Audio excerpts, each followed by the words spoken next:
Hello అండి. అందరూ ఎలా ఉన్నారు? ఈరోజు మనం పప్పు ఆనపకాయ ఎలా తయారు చేయాలో చూద్దాం. ఫస్ట్ అయితే పప్పు ఆనపకాయ తయారీకి మనకు కావాల్సింది ఒక గంట సేపు నానబెట్టి పెట్టుకున్న కందిపప్పు అనేది తీసుకోవాలి. 4 పచ్చిమిర్చులు, టమాటా అండ్ ఆనపకాయ అయితే తీసుకోవాలండి. వైజాగ్ సైడ్ ఆనపకాయ అంటాం. రాయలసీమ సైడ్ అయితే దీన్ని సొరకాయ అంటారు.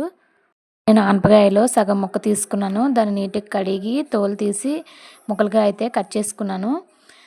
నెక్స్ట్ అయితే మనం టమోటా, పచ్చిమిర్చి అయితే ఉన్నాయి కదా, వాటిని కూడా స్ట్రైట్‌గా కట్ చేసి అయితే పెట్టుకున్నాను పచ్చిమిర్చిని.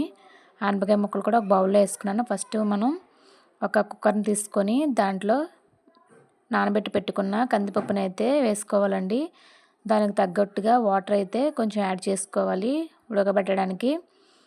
అయితే ఆనపకాయలు అయితే మనకైతే వాటర్ కంటెంట్ అనేది ఎక్కువగా ఉంటుంది కదా, సో కొంచెం తక్కువ వాటరే వేసుకోండి, లేదంటే విజిల్ ద్వారా వాటర్ అనేది బయటకు వచ్చేస్తూ ఉంటుంది. నెక్స్ట్ టమాటా పళ్ళు అయితే వేసుకున్నాను కట్ చేసి, పచ్చిమిర్చి స్ట్రైట్గా కట్ చేసి వేసాను. దీంట్లో కొంచెం పసుపు అయితే వేసుకోండి. కొంతమంది అయితే కారం కూడా వేసేస్తారు. కారం వేస్తే మనకి కుక్కర్ విజిల్ వచ్చేటప్పుడు బయటకు వచ్చేస్తూ ఉంటుంది. సో అందుకోసం అని చెప్పి నేను కారం అయితే ఇప్పుడు వేసుకోలేదు. సో పప్పు అయితే ఉడికిపోయిందండి. చూడండి ఎంత మెత్తగా అయితే ఉడికిపోయిందో. దీన్ని పప్పు గుత్తుతో కానీ గరిటెతో కానీ కొంచెం స్మాష్ చేసుకోండి. చూడండి పప్పు అయితే ఎంత మెత్తగా స్మాష్ చేసామో అలా స్మాష్ చేసుకున్న తర్వాత ఉప్పునైతే యాడ్ చేసుకోవాలండి.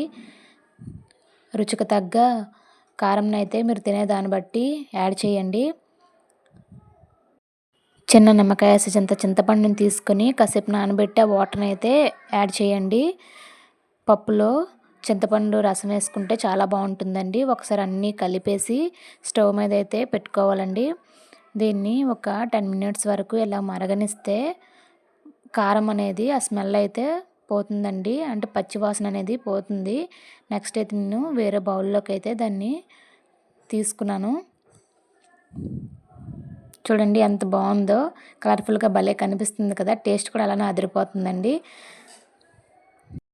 పప్పుకు తాలింపు అనేదేనండి అసలైన రుచి. ఒక ప్యాన్ పెట్టుకొని ఆయిల్ యాడ్ చేసుకొని వెల్లుల్లి రబ్బలు, పోపులు, ఎండుమిర్చిని అయితే వేసుకున్నాను. నెక్స్ట్ అయితే మనకి పోపులో కరివేపాకు అనేది మెయిన్ ఇంపార్టెంట్. కరివేపాకు వేసిన తర్వాత ఎంత బాగుంటుందో, కూరలో మనకి కరివేపాకు అనేది కనిపిస్తూ ఉంటే భలే ఉంటుంది కదా. బాగా ఫ్రై చేసుకున్నాక చిన్న ఆనియన్స్ తీసుకొని వాటిని చిన్న చిన్న ముక్కలుగా కట్ చేసుకొని వాటిని కూడా ఫ్రై చేయండి. యాక్చువల్గా కొంతమంది పప్పు ఉడకబెట్టినప్పుడు ఆనియన్స్ వేసుకుంటారు, కానీ పోపులో వేసుకున్న ఆనియన్స్ అయితే చాలా బాగా టేస్ట్ అనేది వస్తుంది. తినేటప్పుడు మనకి అవి తగులుతూ ఉంటాయి కదా, చాలా టేస్టీగా ఉంటుంది. చూడండి పోపు అయితే వేసాను, ఎంత బాగుందో. సో టేస్టీ టేస్టీ పప్పు ఆనపకాయ అయితే తయారైపోయింది. మీరు ట్రై చేసి మీకు ఎలా కుదిరిందో కామెంట్ చేయండి. Thank you.